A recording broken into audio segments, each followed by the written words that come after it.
Olá para você que nos ouve pela Rádio Defensoria. Eu sou Adriana Paulino e nós estamos aqui para mais uma edição do Entrevistas DPE.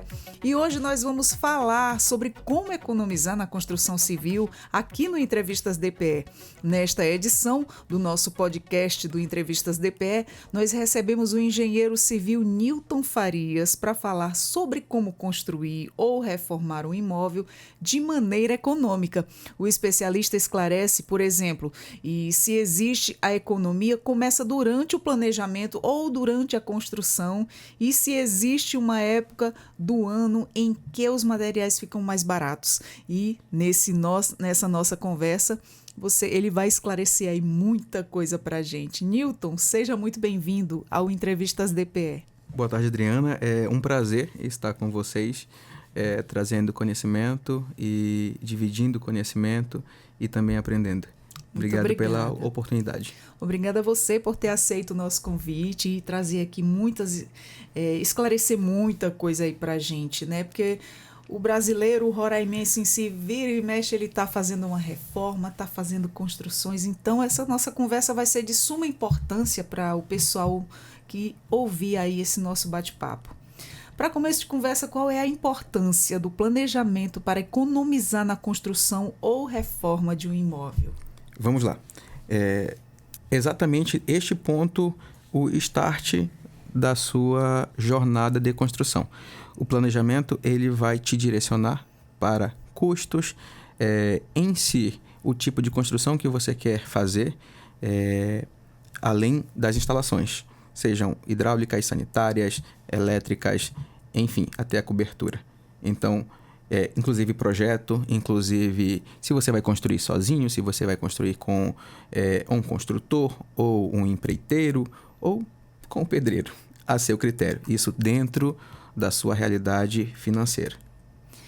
E fala pra gente quais são aí as etapas do planejamento que podemos identificar as principais oportunidades de economia.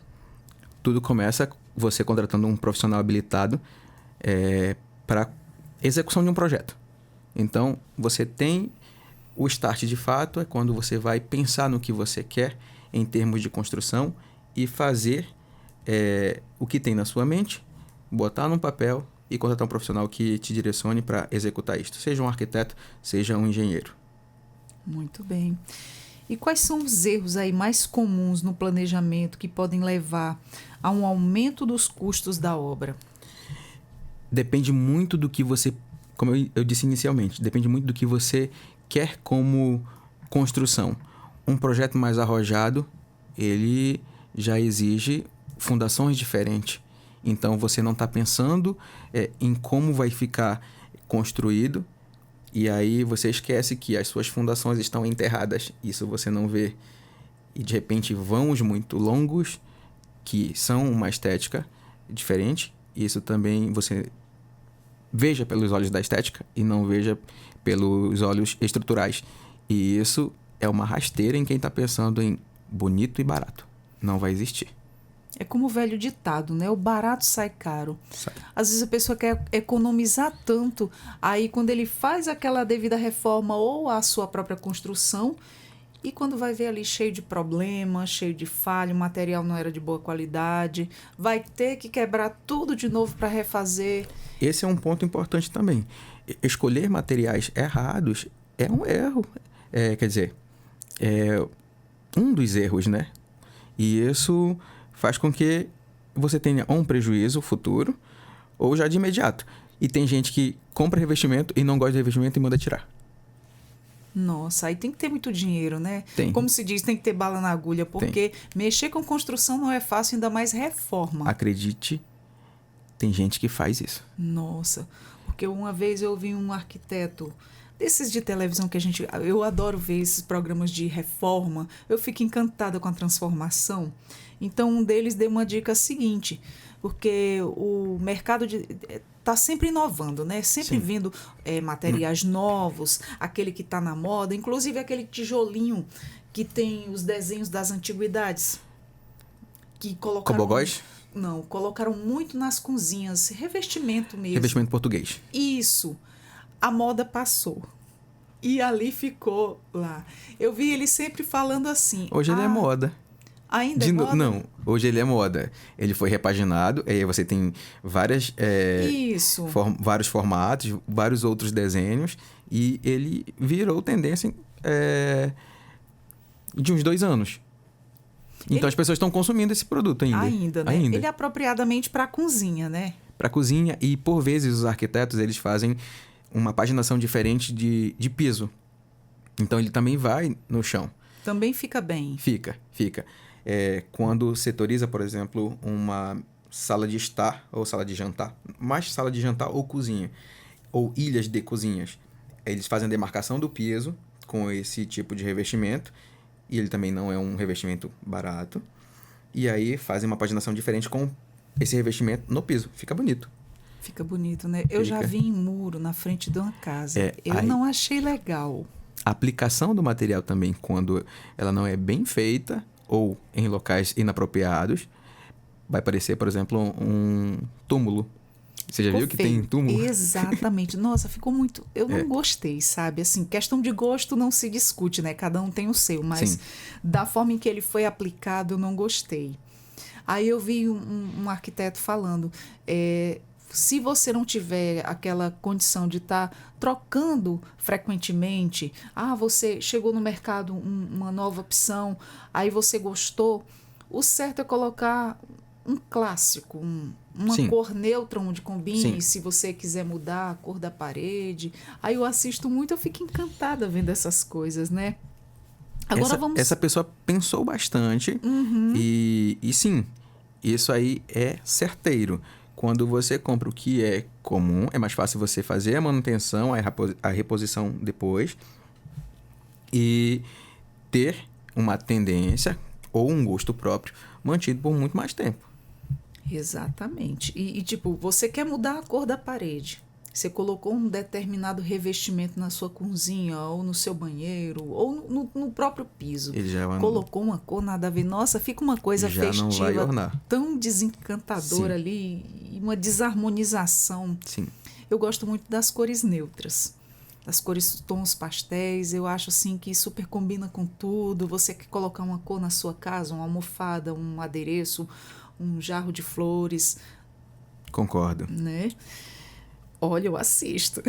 É o simples e certeiro. Exatamente. E vamos falar agora da parte aí de orçamento e cronograma. Quais as dicas você daria aí para quem precisa ajustar o orçamento sem comprometer a qualidade da construção? Definir o tipo de material que você vai querer é essencial. Porque você tem... Eu vou citar um exemplo que é muito mais prático e as pessoas conseguem ilustrar melhor no dia a dia e do que é prático. O tipo de revestimento, por exemplo. Você tem beleza, funcionalidade no mesmo produto. Chama-se cerâmica retificada. Você tem ela em tamanhos maiores, com a beleza de um porcelanato. Ela não é um porcelanato, mas ela está bem ali próxima. Então, assim, você já consegue ter um paliativo muito funcional. Foi essa que eu comprei para mim quando eu fiz a reforma do meu banheiro. Tinham me falado dessa, né? Dessa cerâmica que ela assemelhava muito com porcelanato. E a gente sabe que o sonho da mulherada é ter um porcelanato em casa, mas fica muito longe da realidade de muitos, né? Que é muito caro, é muito inacessível para muitas pessoas. Então, essa opção aí de chegar quase perto dele com uma estamparia, digamos assim, que eu não sei usar os termos que vocês usam, mais bonita, né? Textura, olha aí. Então, com a textura linda, aquela coisa que não está acessível para mim, mas que eu consegui comprar uma de boa qualidade e assemelhando aquela... Cheguei bem perto. Chegou muito perto. E você tem funcionalidade, você tem uma estética respeitada e a satisfação do proprietário. Você também pode trocar alguns materiais, substituir, não significa que eles tenham a mesma qualidade. Por exemplo, a gente pode caminhar para o piso vinílico. O piso vinílico, ele é bonito, ele é de fácil aplicação, porém, ele não tem uma durabilidade na sua utilização tanto quanto um porcelanato, por exemplo. Você tem um piso vinílico e não pode utilizar água em excesso. Então, a limpeza é diferente. Então, a se pensar. No seu operacional, no seu dia a dia, você lava muito? Você Como é molha? que é esse piso vinílico? Ele é um emborrachado. Ele é emborrachado, entendi. ele é aplicado. Ele tem tamanhos maiores que 1 metro de largura. Ele tem réguas também. Seria aqueles que a gente já viu antigamente, que hoje já tiraram de hospitais? Sim, sim. Aquele é um tipo de piso vinílico. Só que esse, ele é aplicado, eu acho que em 2 placas no hospital, né? Que você vê a marcaçãozinha dele com Exatamente. acabamento em metal. Isso. No caso, o metal é porque está encontrando, tem 2 peças, e o metal ele está no meio para fazer o acabamento justamente na junta dos 2 vinílicos. Então, sim. Esse não é muito aconselhável lavar. Não. Tipo, a pessoa passa um pano ali com Isso. rodo, um pano úmido. Isso. Essa é a recomendação, inclusive, no produto, na caixa do produto vem a recomendação de utilização do mesmo. E sim, a água de cara não é a mais recomendada. E, Nilton, qual é a importância aí de um cronograma bem definido para evitar gastos extras? Cronograma, ele vai te direcionar o tempo da obra. Essa é a importância do cronograma, justamente para você se programar financeiramente, programar o seu tempo de execução e também, se for uma estratégia de execução em um certo período do ano de obra, você também já... na minha região chove entre janeiro e junho, então eu vou fazer minha construção agosto, dezembro.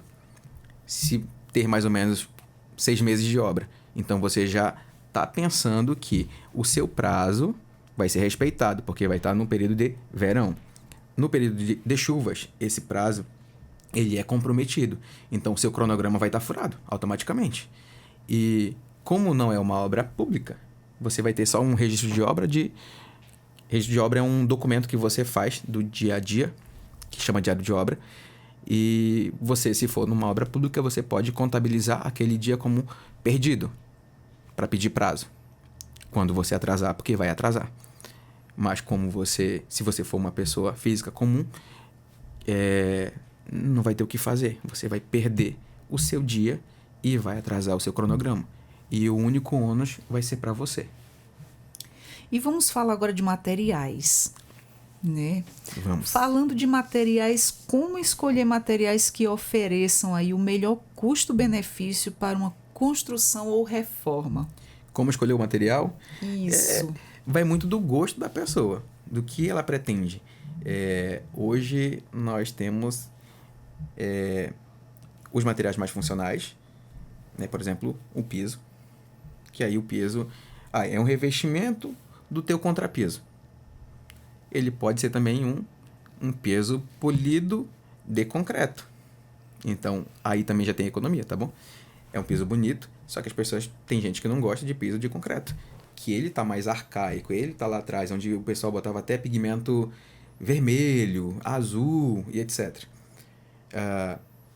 Então, hoje pondera-se muito o próprio gosto da pessoa. É a sua construção, é o seu lar. Eu penso que, como eu passo mais tempo no meu lar, tudo tem que me agradar. Exatamente. Então, vai basicamente do que você vai escolher. Beleza. Estamos nos pisos e revestimentos. É aquilo que eu tenho muita funcionalidade, por exemplo, a escolha da cerâmica. Se for uma iluminação, pode ser uma iluminação diferenciada. Você pode substituir, por exemplo, spots, que são mais caros, por trilhos. Iluminação de sobrepor, ela é mais barata que iluminação embutida. Tudo que praticamente é embutido tem um custo adicional. E isso faz com que você tenha uma economia também. Pensando na estética, por exemplo, o seu trilho aqui, ele está de fora a fora.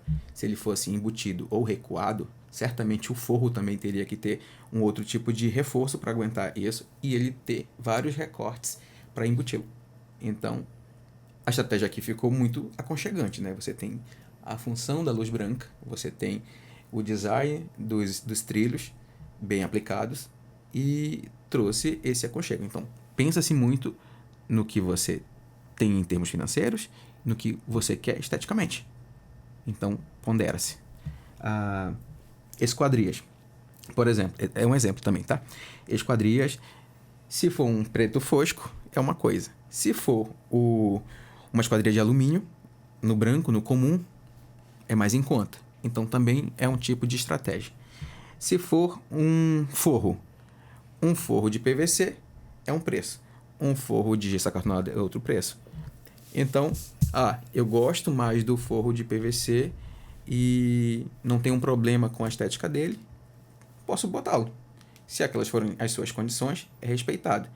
Mas então, se for para um de gesso acartonado, inclusive no seu planejamento financeiro, na sua determinação do seu projeto, ele vai direcionar se você quer um forro de PVC ou um forro de gesso acartonado, por exemplo. Hoje o forro de PVC ele vem em cores, né? Vem em cores. Vem em cores de madeira, eu achei tão bonitinho, tão inovador. É bonito. Muitos arquitetos podem criticar isso, mas eles não gostam quase do forro de PVC. Eles preferem forros de fato de madeira. E eu concordo com isso. Mas fala pra gente o porquê. É a questão da estética mesmo? É porque ele imita. Num conceito mais arquitetônico... Sim, explica pra gente. A gente. imitação, ela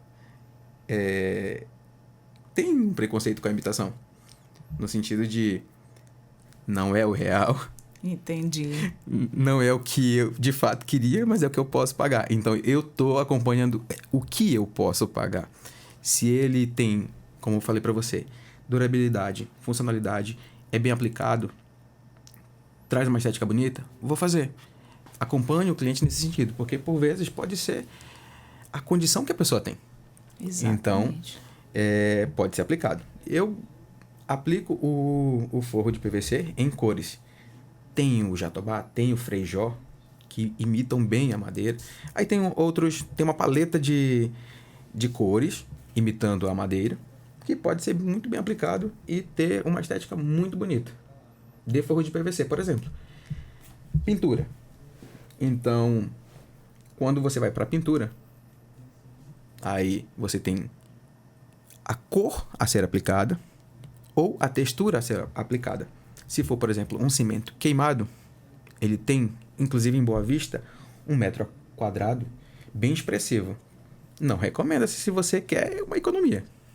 Então, você pode fazer uma parede diferente na paleta de cores que já vende em cores prontas. Se for uma cor a ser feita, que não tem na loja, né, ela dá a opção na paleta de cores, aí a diferença é muito expressiva. Em torno de R$500. É bem caro, o né? latão, sim. É bem caro. E existe aí alguma época do ano em que os materiais de construção eles costumam ser mais baratos? Como aproveitar isso? Fala pra gente. No caso, todo ano é lançado tendências, tem feiras, tem eventos, né? Por exemplo, Casa Cor. E aí, arquitetos e engenheiros vão participar e trazem tudo isso. E lojas acompanham essas tendências. Isso significa que o mostruário que se tem do ano anterior já vai estar ultrapassado, aspas para isso. Então, se você quer economizar, você pode pegar o ultrapassado, né? Cores, revestimentos. Inclusive, tem lojas aqui em Boa Vista que fazem um saldão do catálogo de revestimentos dele do ano passado e eles botam em feiras. Aproveita esse momento, ou é mais ou menos no meio do ano, ou no início do ano, ou no fim do ano. Basicamente tem essas compensações, digamos assim, porque vai entrar o ano com novos materiais. E fala para mim, materiais sustentáveis, eles podem ser mais econômicos ao longo do prazo? Quais você recomendaria? Ao longo prazo, eles são econômicos, sim. Mas o que você tem, pelo menos de dados que eu acompanho, é que como a produção dos materiais não são em grande escala, enfim, não se tem, de fato, uma economia, não dá para comparar. Agora, dá sim para ter muita funcionalidade. Por exemplo, tem um concreto que ele é a base de isopor, bolinhas de isopor. Bolinhas de isopor. Ele é maravilhoso no sentido funcional. Ele é leve, só que muitas empresas não fazem, por não ter, por exemplo, ou o cliente, perdão, não ter aquela segurança em receber um concreto de isopor. Mas ele é excelente. Ele é leve, pode ser aplicado em laje, tanto para laje em que você vai utilizar como se fosse o pavimento superior, ou uma laje de cobertura, que não teria tanto essa utilização. Interessante. E vamos falar de projeto. Como o design do projeto ele pode influenciar aí nos custos de construção? Ele, na verdade, influencia totalmente o custo da construção. Um projeto arrojado, eu executo muitos projetos arrojados e são, claro, de encher os olhos, mas eles não mostram exatamente, figuramente, o quanto aquilo vai tomar em termos financeiros do seu cliente. Por exemplo, projetos arrojados, daquilo que você não está vendo em vãos livres, longos, você vê aquela garagem suspensa, flutuando, por exemplo, o que está enterrado é expressivo. Você tem sapata de 20 mil reais, por exemplo, enterrado para sustentar um vão mais longo, de 8 a 10 metros. Parece que está flutuando, mas o dinheiro está enterrado. Nossa, entendi. Então, diretamente, o projeto... É um baita alicerce, né? É um alicerce. Então, fundações rasas, né, trazem economia. Você tem diversos tipos de fundações que podem ser aplicados, tipo sapatas isoladas, radier. São fundações que, dependendo do tamanho do projeto, do que você pretende, se for uma casa, por exemplo, de 2 pavimentos, térreo e o pavimento superior e o primeiro pavimento, já vai ser diferente. Uma casa térrea também já vai ser mais em conta a fundação. Você pode fazer esses tipos de fundações que eu falei para você e ter economia. Então, basicamente, direciona exatamente os custos em termos de estrutura e provavelmente, se for uma casa térrea e uma casa menor, vai ter sim um custo mais em conta. Mas o projeto em si, ele direciona esses custos, com certeza. Com certeza. E quais soluções do projeto arquitetônico eles podem ajudar aí a economizar durante a construção? No início antes de começarmos a entrevista, eu falei para você que é muito comum, porque é tendência, o telhado embutido, por exemplo. Isso.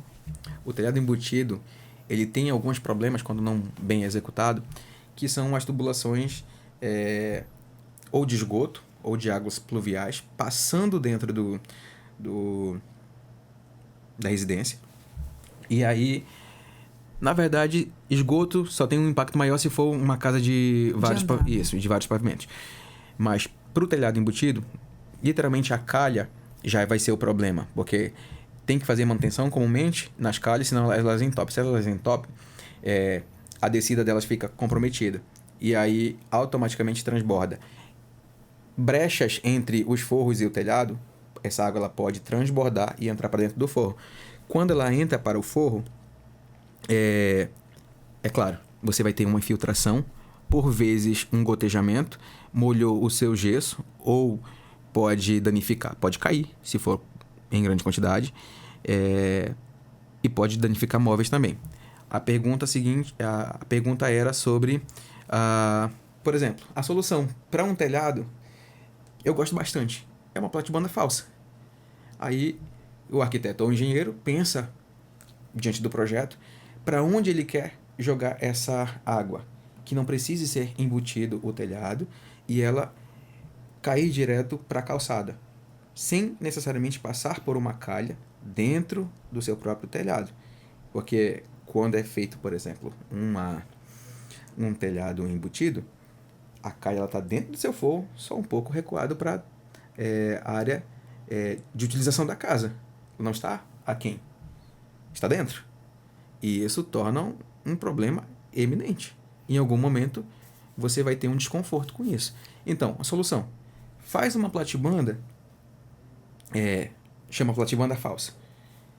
E embute, por exemplo, e joga esse telhado para os fundos ou para as laterais. Enfim, escolhe uma água do telhado e faz.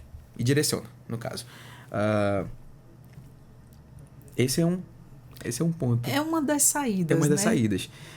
Não me recordo agora sobre outros pontos, mas esse é muito utilizado. Muito bom. E vamos falar agora de mão de obra. Vamos. Vamos falar de mão de obra. Qual é a melhor maneira de contratar aí a mão de obra qualificada, sem extrapolar o orçamento? Mão de obra qualificada. Sem extrapolar o orçamento. Uma controvérsia, mas a gente tem muito medo dessa mão de obra, olha. A gente consegue alinhar sim. As referências é sempre a melhor saída, a melhor decisão quando vai se contratar. Hoje você tem as empresas com um marketing muito bom, mas será que de fato aquele marketing ele é obedecido na prática? Isso é de se pensar. Então você tem o mercado cheio de opções de mão de obra. Mas por vezes você tem o desprazer de contratar alguém que ou pediu adiantamento e não cumpriu com o serviço, ou concluiu o serviço e você pagou e ele não pagou os seus prestadores de serviço, e parece que você foi que não conseguiu cumprir com o seu compromisso. Isso acontece muito. Acontece. Nossa. Acontece muito. Então, o interessante é que você contrate de fato profissionais que tenham pelo menos um CNPJ. Por vezes, as pessoas querem ter o risco de, por exemplo, vou contratar só o eletricista, só o seu Zezinho. O seu Zezinho, ele pode até fazer a sua iluminação, mas depois mais, qual a garantia que ele tem? Então, interessante é você ter garantias, buscar garantias. Se essa pessoa te dá e você se sentiu confortável, por que não contratar? Exatamente. Pode contratar. Mas sim, mão de obra qualificada e de segurança é um risco, então você precisa de referências. Geralmente o que se tem é: oi Adriana, eu fui indicado pela fulana ou pelo fulano. Isso é legal, porque você tem uma segurança maior. Aquela empresa, ela cumpre. Ela funciona. Né? Ela cumpre. Posso usar referência de outras pessoas também, que já construíram com aquela construtora. Isso. Aquela equipe que já fez, olha, construiu a casa, deu super certo. Inclusive, tem um exemplo. Um conhecido meu contratou uma determinada construtora. Quando ele foi para dentro da casa, nossa, inúmeras imperfeições. Material que não era do gosto, material de baixa qualidade. E o telhado era telha de barro, as telhas desciam, ficavam em constante goteira. Ele tinha que estar mandando trocar. A sorte que ele tinha, né? Isso. Tinha recurso para isso. Porque se fosse uma pessoa que não... Nossa, eu dei o que eu tinha para a construtora para construir a minha casa e eu peguei assim essa casa toda danificada. Por vezes... Sei que até aonde corria a água do banheiro ia do lado errado. Tipo, o esgoto estava desse lado e caía para outro lado, então era um negócio assim todo torto. Findaram que trocaram já telhado dessa casa, trocaram os sanitários do banheiro, já trocaram pisos, enfim, foi uma série de reformas aí. Imagino, o comprometimento de algumas empresas, eles são a alma e também o tiro no pé do negócio. Se não tem, você tem um tiro no pé. Se você tem comprometimento, vai ser a alma do seu negócio. Então, Adriano, o que se precisa realmente é de confiança, ou de alguém que recebeu esse serviço, ou você ir atrás e confirmar as informações que aquele profissional te oferece. Ter a referência. Tenha referência. Seria uma palavra, inclusive, de ordem na hora de decidir esse profissional. E você consegue, sim, conversando, fazer parcelamento, fazer um desconto. Hoje você tem um Pix. Então, assim, a diferença entre o cartão de débito ou crédito e no Pix. Tem gente que paga R$ 59,90 no débito. É no Pix, R$ 50. Paga no Pix. Então, por vezes, a boa conversa consegue fazer com que você tenha um negócio acertado em termos de mão de obra, bem qualificada e um valor não extrapolado. Algo confortável para você, que consiga ser pago, com certeza. Vamos lá, porque nessa área de construção tem várias etapas, né? Vamos falar Várias. de infraestrutura e serviços. Como escolher sistemas de encanamento e elétrica que sejam econômicos e eficientes? Quando você vai para um sistema elétrico e Elétrico e hidráulico. hidráulico. Pronto.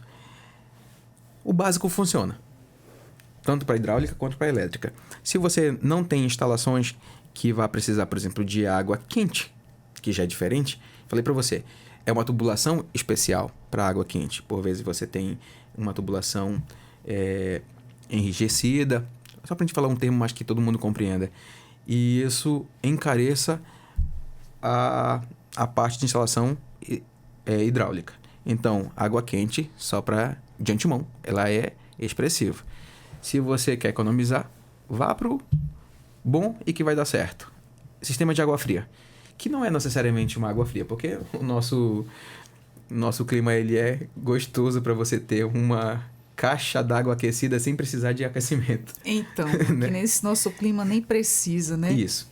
Outro ponto da elétrica é que você vai dimensionar a utilização dos seus equipamentos, geladeira, fogão, micro-ondas, os seus equipamentos, enfim, e a sua iluminação. Você consegue torná-la eficiente e funcional se for, por exemplo, um LED, e ter um consumo desse LED reduzido a outro tipo de lâmpada, por exemplo. Então, pensando nisto, você já tem também economia, principalmente nesse sentido do tipo de lâmpada.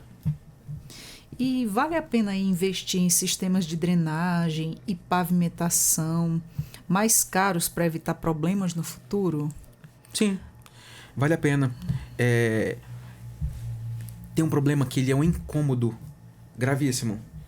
São a drenagem quando não é bem feita, seja de esgoto, drenagem de águas de esgoto ou pluviais.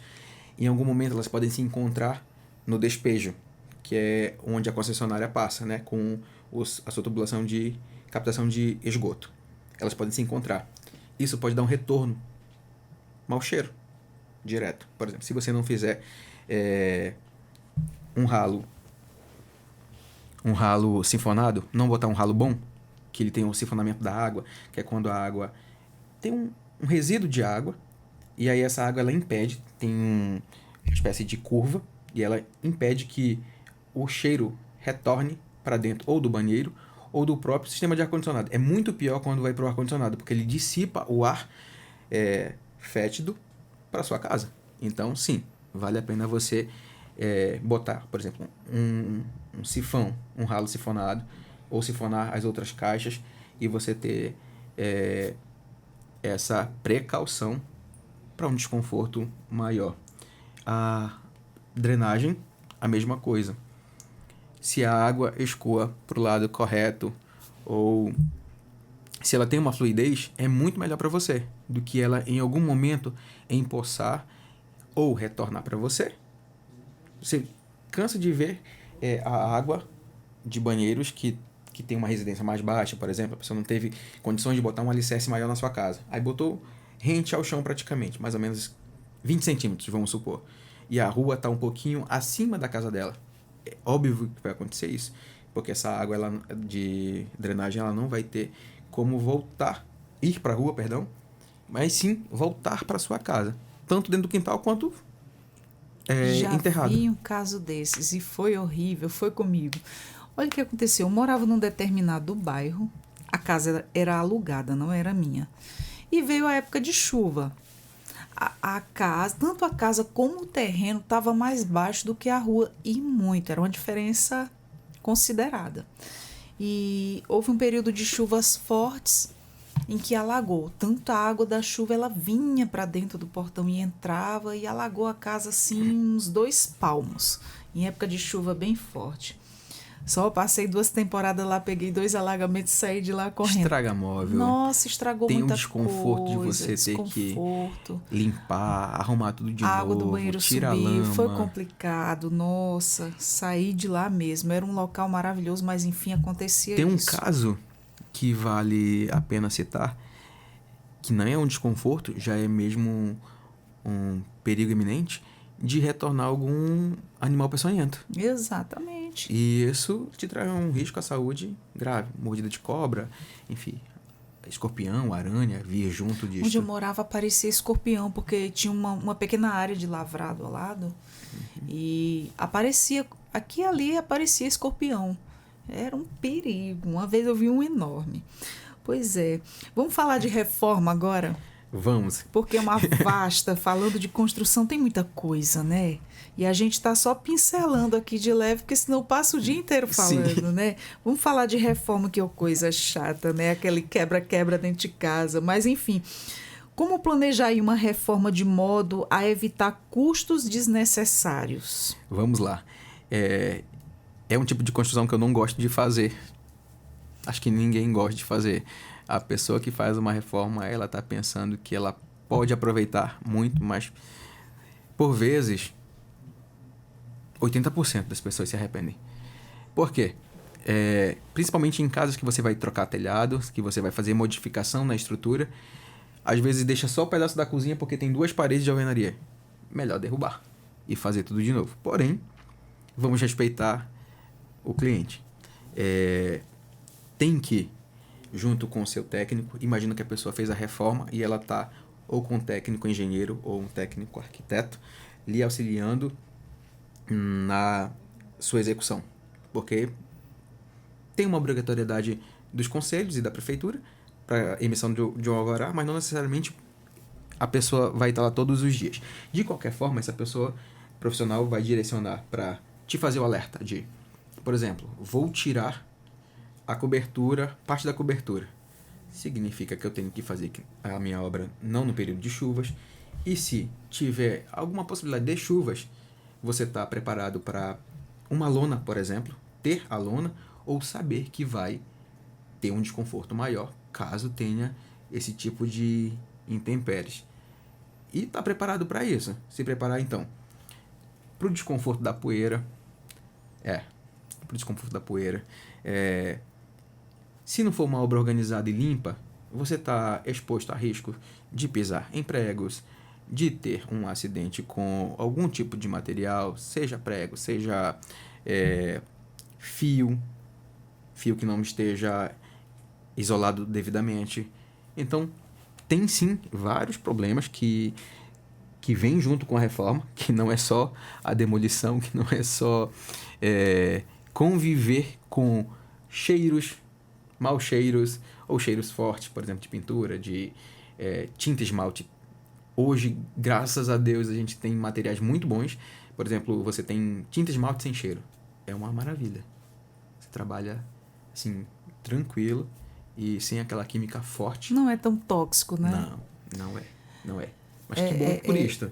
Seja ela pequena, a reforma que seja, é uma dor de cabeça para dona de casa. É uma dor de cabeça. Aquele limpa-limpa, nunca fica limpo, você tem que estar constantemente, pelo menos tirando o grosso ali até terminar, né? Você consegue perceber que eles estão todos interligados? O planejamento, o cronograma, a execução, a escolha do profissional e a escolha do seu material. Exatamente. Exato, estão todos interligados. Agora, falando em reforma aí, quais são aí os elementos de uma casa ou apartamento que mais costuma encarecer em uma reforma? O que sai mais caro, para casa ou para apartamento? Não, é o tipo de acabamento que encarece. Então, se você vai trocar o piso, seja casa ou seja apartamento, é um piso. Então, aí eu escolho o porcelanato. Ele tem uma diferença expressiva de uma cerâmica e também de uma cerâmica retificada, que é o que a gente tem como opção.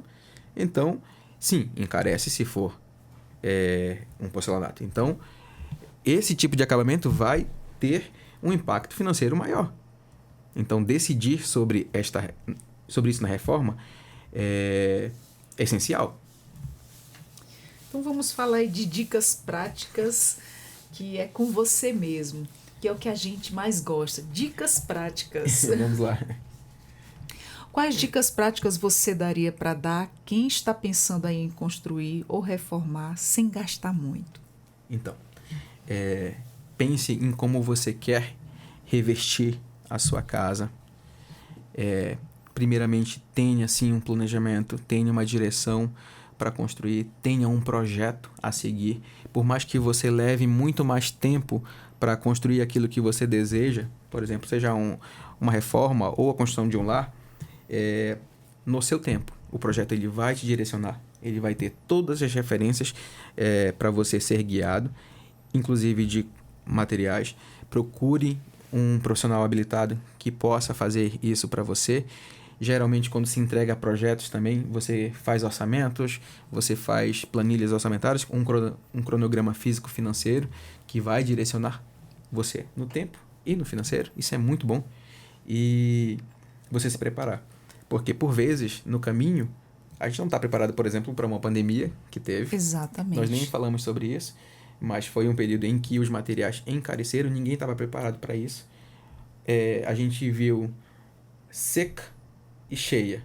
Agora a seca está vindo. Para o estado é ruim. Já vai ter materiais que terão a sua entrega prejudicada. Então, Areia, tipo... Não, areia não, não. no inverno, né? É a areia. Isso, no inverno areia. Mas, por exemplo, os revestimentos, já fui avisado que os revestimentos estão em containers que estão encalhados. Então, isso vai ter um impacto direto sobre preço de revestimento. Esses preços de hoje estão, por hora, congelados, mas depois mais vai aumentar muito. Então, ter esse devido aí à dificuldade de transporte, né? Vai tudo lá para cima, e né, nós não preços. podemos controlar isso. Exatamente. Então, controle aquilo que você pode.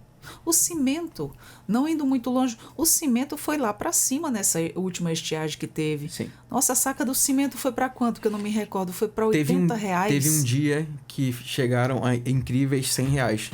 Uma unidade de saco de cimento.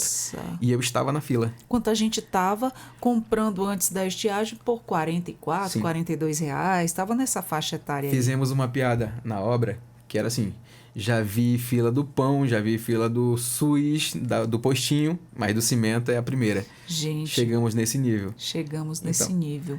Como se fosse em outro tempo, por exemplo, essas construções estariam um valor.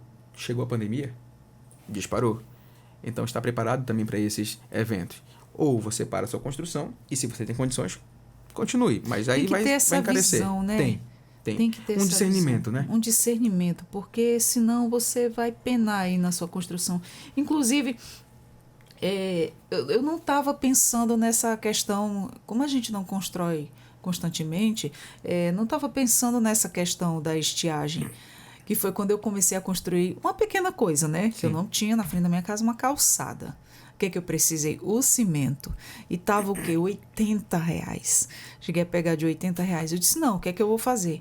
Eu vou encostar o que eu tenho aqui. Eu precisava de mais. Isso não tem condições de comprar esse valor. Vou esperar baixar. Eu esperei um pouco mais.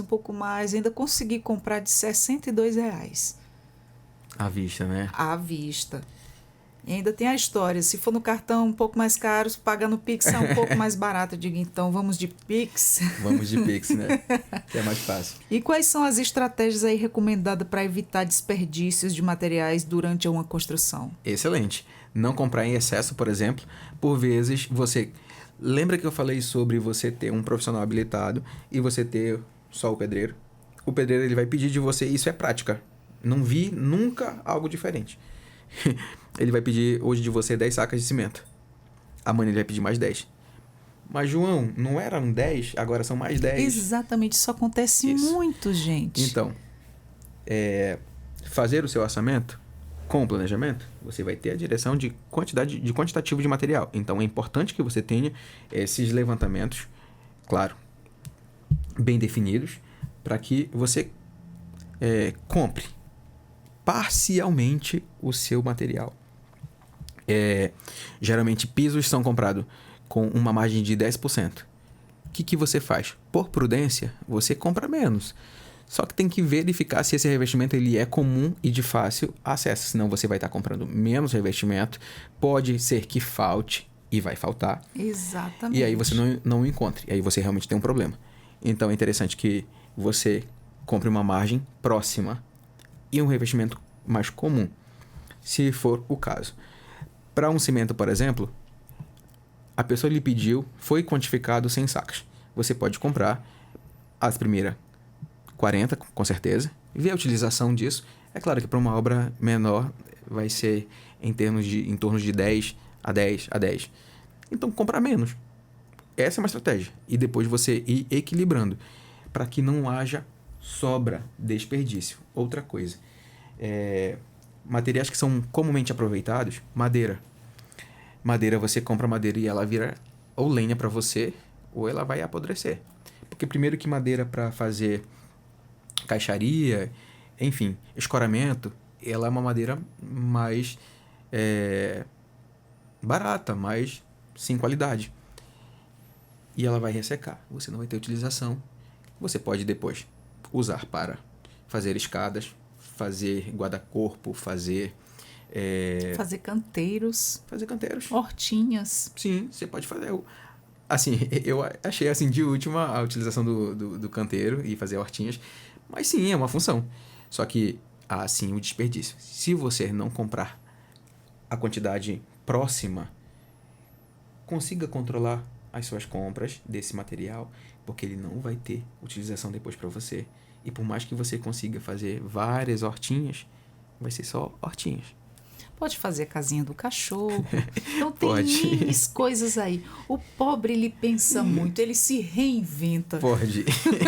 Pode fazer lenha também. Exatamente. Como evitar gastos excessivos aí com acabamentos de decoração? Então, o bom e barato. Aí você vai ter que fazer pesquisa, muita pesquisa, avaliar as lojas que você gosta. Hoje você tem sites na internet que conseguem entregar produtos de qualidade e muito bonito, com a estética muito elegante. Mas aí você realmente vai precisar de um design de interiores, você vai precisar de um arquiteto, que é o pessoal que tem um bom gosto. A gente precisa admitir isso.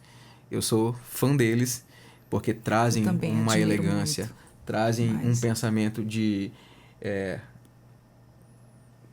concepção e também de, como eu posso dizer, eles conseguem juntar as coisas, combinar muito bem. Então, são necessários 100%. Então, para isto, é melhor que você tenha essa referência ou de um aplicativo, por exemplo, tem o Pinterest. O Pinterest, você pode salvar as coisas que você gosta e ir atrás. Ou na internet, ou na sua loja, se for, ou no seu estado ou cidade. Ir atrás desse tipo de material. Então, assim, basicamente pesquisar. Porque se você quer essa economia, você vai pesquisar. Mas se você não gostar muito e tiver condições, você pode ir para lojas de decoração. Tem várias na cidade e várias outras, não só na cidade, que te entregam coisas de outro mundo em termos de decoração. São, por exemplo, luminárias, sofás, aqueles sofás orgânicos, bonitos, por exemplo. Então, você tem em lojas com assinatura de uma marca e você tem ele numa loja de departamento, por exemplo. Então, assim, alinha o bom gosto e o financeiro na mesma coisa. Se ela funciona e ela tem uma estética que lhe agrade, não vejo por que não comprar. Muito bem. Vamos falar de tendências e inovação. Aquilo que a gente estava falando até sobre revestimentos, né? Sim. Quais são aí as tendências atuais na construção civil que estão aí ajudando as pessoas a economizar mais? Você tem uma economia de longo prazo.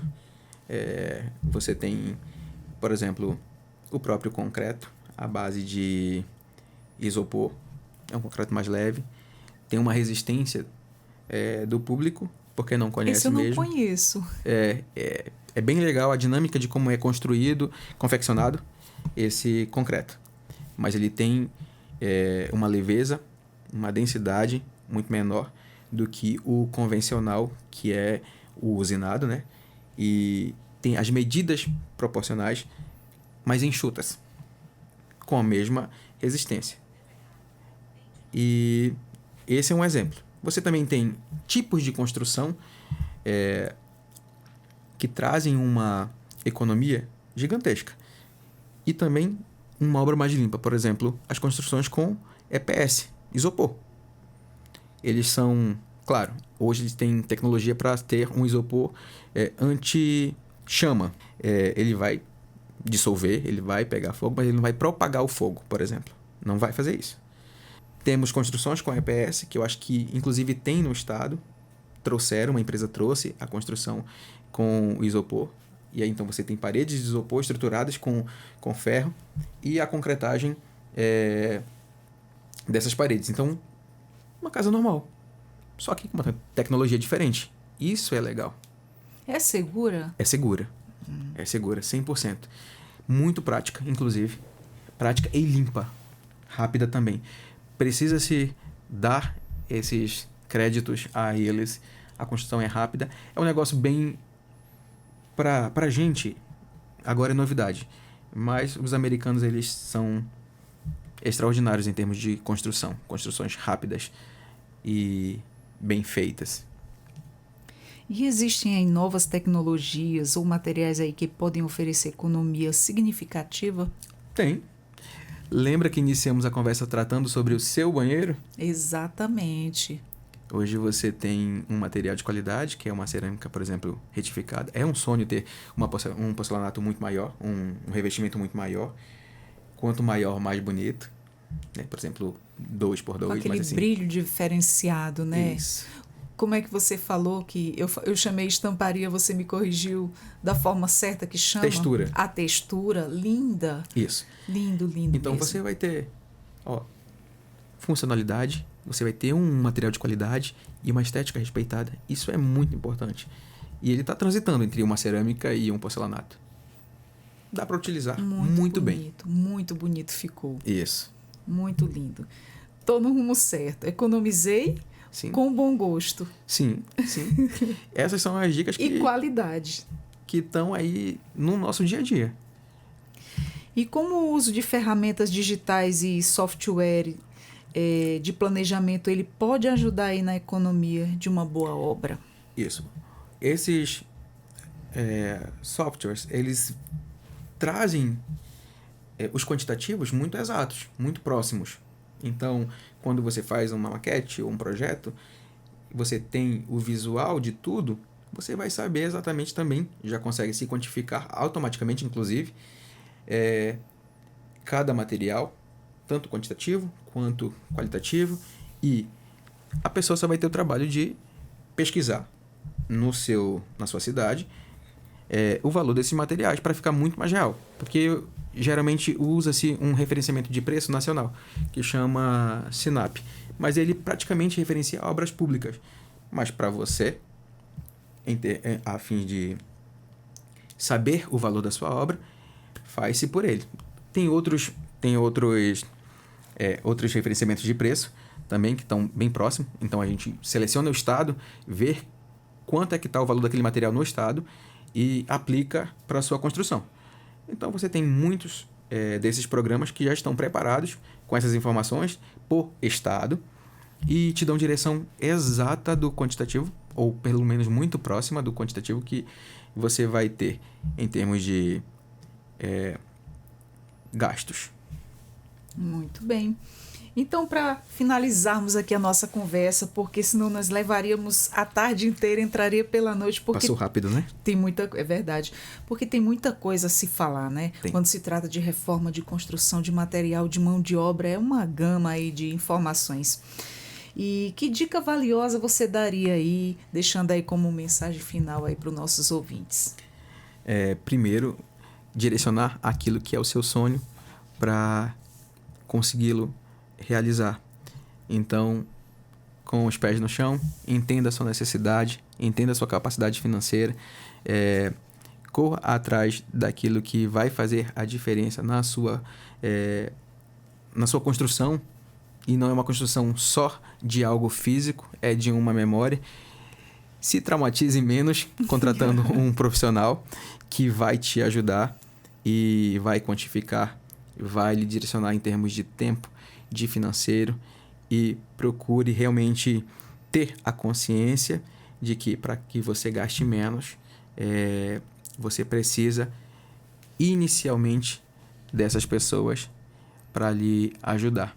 Então, assim, contrate um arquiteto, contrate um engenheiro ou até um técnico de edificações que ele vai conseguir lhe ajudar, com certeza. Vai direcionar você, e todo mundo, em qualquer área com direção, segue bem. Aí as decisões são suas, a seu critério. Pois é, gente, estão ouvindo aí, né? As dicas valiosas aqui do engenheiro civil, o Newton Farias. Newton, vamos ficando por aqui. Eu agradeço essa nossa conversa, esses esclarecimentos, essas informações, dicas valiosíssimas para o nosso dia a dia, porque vira e mexe o pessoal está construindo, está reformando, então são dicas super válidas e valiosas. Sim, eu fico feliz pelo convite. Queria deixar aberto também o convite para recebê-los no nosso escritório, chama Oca Engenharia, e podemos ajudar as pessoas caso isso seja uma necessidade. Se tem um sonho, traga para a gente, para sonharmos juntos, vai ser mais fácil realizar. Então, eu que agradeço de coração a oportunidade, e se puder contribuir mais, estamos abertos. Muito obrigado. Entrevistas DPE também sempre está de portas abertas para sempre que tiver novidades para trazer aqui para a gente. E nós vamos ficando por aqui. Você pode estar nos acessando aí os nossos conteúdos no Spotify, Deezer e YouTube. Basta digitar na busca Rádio Defensoria Entrevistas DPE. Eu sou Adriana Paulino. Muito obrigada por nos acompanhar e até a próxima. Tchau, tchau.